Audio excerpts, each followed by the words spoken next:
Hello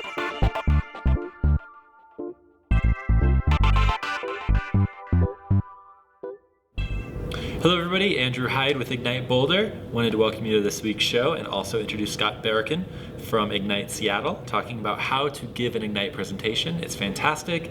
If you haven't given an Ignite presentation, this is your inspiration to do it. If you have, this is how to get better. Enjoy.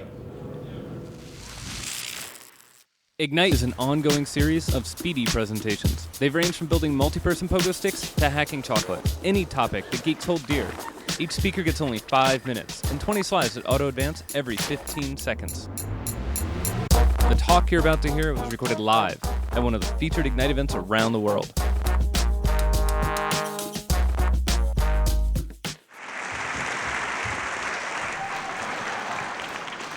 I think storytelling is everything.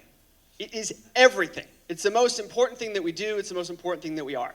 And if you go about thinking about life from the perspective of storytelling is everything, then doing things like public speaking or writing or talking or starting a relationship all become a lot simpler. Storytelling happens to be a universal thing. It's a timeless thing. It's something we have done as long as we have been a species. As long as we have been cultures and tribes and governments, we have been storytellers. And in fact, we align ourselves, the people we bond with, we have shared stories that often we tell again and again with each other. So storytelling is something we all do all the time, and we're all good at it.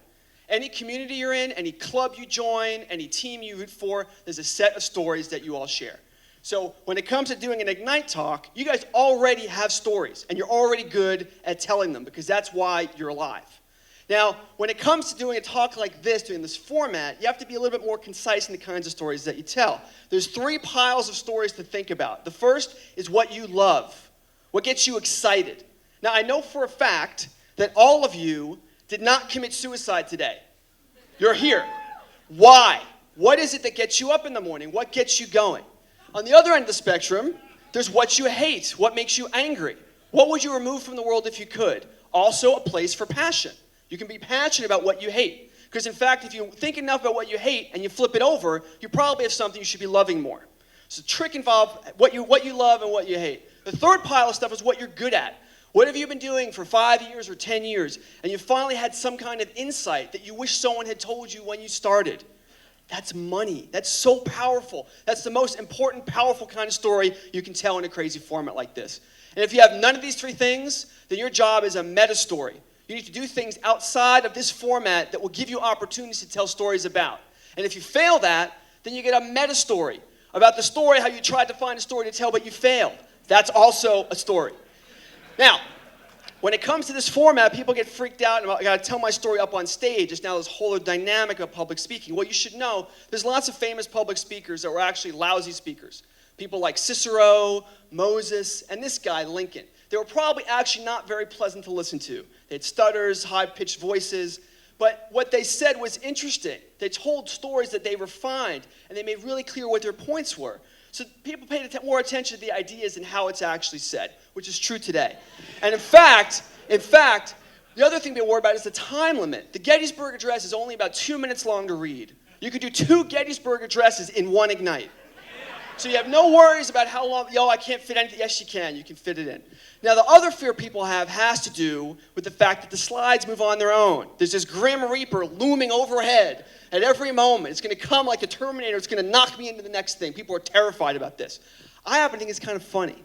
I think it's kind of funny in the same way we worry about things that we can't control. You have 2 choices for things you can't control. You can be paranoid about them, deny them, or you can revel in them.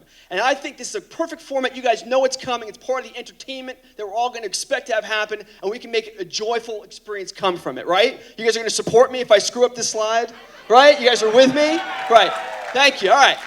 So Ignite audiences happen to be some of the best audiences to speak to because you guys are on my side. You might be drunk, and that may help a little bit.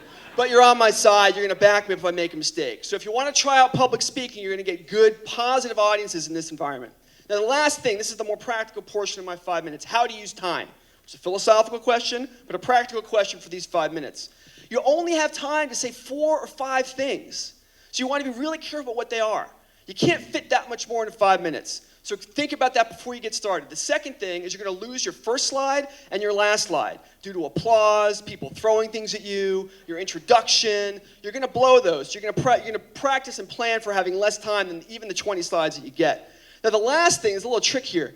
People get up here and they go into full speed mode. They're talking like auctioneers on crack and going really fast. You don't have to do that if you don't want to. So look in the upper right-hand corner of this slide. In a second, you will see a little mark appear, a little cigarette burn mark. I have now put the same image on 2 consecutive slides. This is legal. It is allowed.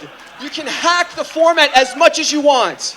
A slide is we don't use slides anymore. The whole notion of a slide is kind of ridiculous, so hack it to tell your story. The last thing, if you're working with 4 or 5 minutes of time, you can rehearse and practice 10 times in an hour.